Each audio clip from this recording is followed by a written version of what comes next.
How did an American Airlines plane and a Black Hawk helicopter end up in a tragic crash while the plane was attempting to land on runway 33?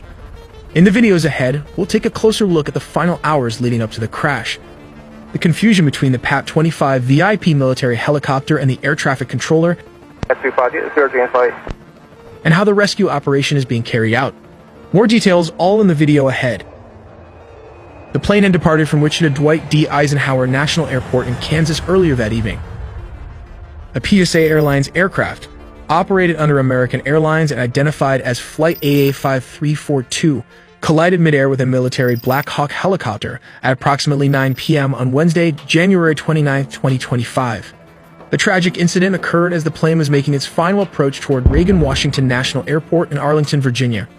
American Airlines confirmed that 64 people were aboard the jet, 60 passengers and 4 crew members, while 3 soldiers were aboard the military helicopter.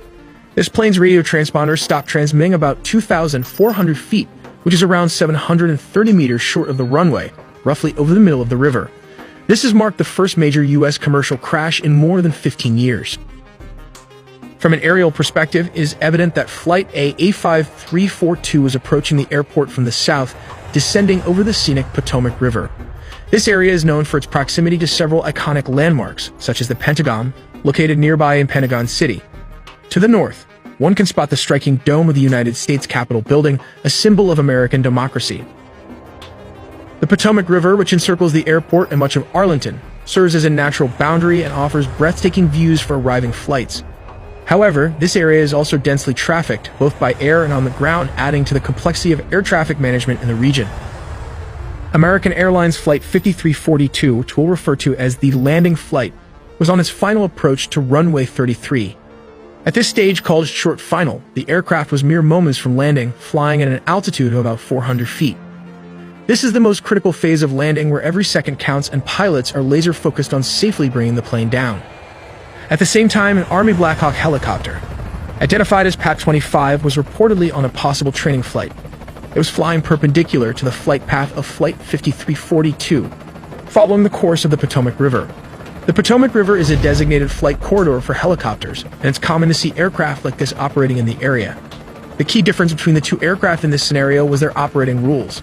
The Black Hawk helicopter, PAT-25, was flying under visual flight rules. This means it was required to rely on visual observation of its surroundings to avoid other aircraft. The landing Flight 5342 was operating under instrument flight rules, which give it priority over VFR flights in controlled airspace. This system assumes that VFR aircraft will actively maintain visual separation to avoid conflicts. Moments before the collision, the air traffic control tower at Ronald Reagan Washington National Airport called PAT-25 to confirm whether they had the other aircraft in sight. PAT-25 responded that they did. At first glance, this seems like an acknowledgement that they were aware of Flight 5342's presence and were taking steps to avoid it. However, it now seems likely that PAT-25 had mistakenly identified a different aircraft, possibly a departing flight from the same airport, and believed that was the other aircraft referred to by the tower. Tragically, PAT-25 may not have realized that Flight 5342 was descending directly into its path. This misidentification could have led to the Black Hawk failing to adjust its course in time to avoid a collision. Although I'm not a pilot, this is what appears to have happened based on the available information. It's a heartbreaking incident that raises questions about how such misunderstandings can occur and what safety measures can prevent them in the future. If you have more insight or expertise, please feel free to share your thoughts in the comments. The passenger plane broke into multiple pieces and sank several feet into the river. Meanwhile, the helicopter ended up landing upside down on the water. Regarding the rescue mission, the main challenge is access. The water they're working in is about 8 feet deep, which is roughly 2.5 meters. On top of that, the conditions are tough. There's strong wind, chunks of ice floating around, which obstructs rescue workers. We also have audio from air traffic control that has been published online, capturing the moments as the two aircraft approach each other. In the recording, we can hear a conversation.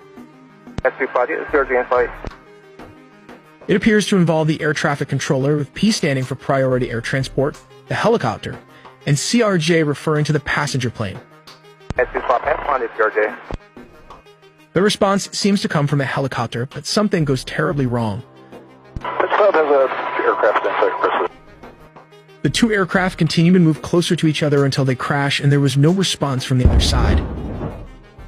This long-shot video recorded by the Kenby Center cam seems to show two aircraft, a helicopter and a commercial airliner colliding, creating a huge flash. If you take a close-up shot, you can clearly see the Black Hawk helicopter traveling at an alarmingly high speed directly towards the plane, a moment of impending danger captured in stark detail. According to reports, the situation unfolded due to apparent confusion on the part of the Black Hawk pilot. He was seemingly unaware of the presence of a second aircraft in the vicinity, which ultimately led to a critical misjudgment. When the flight controller radioed in, asking if the pilot had identified Flight 5342, the pilot confidently confirmed that he had visual contact. However, the plane he was referring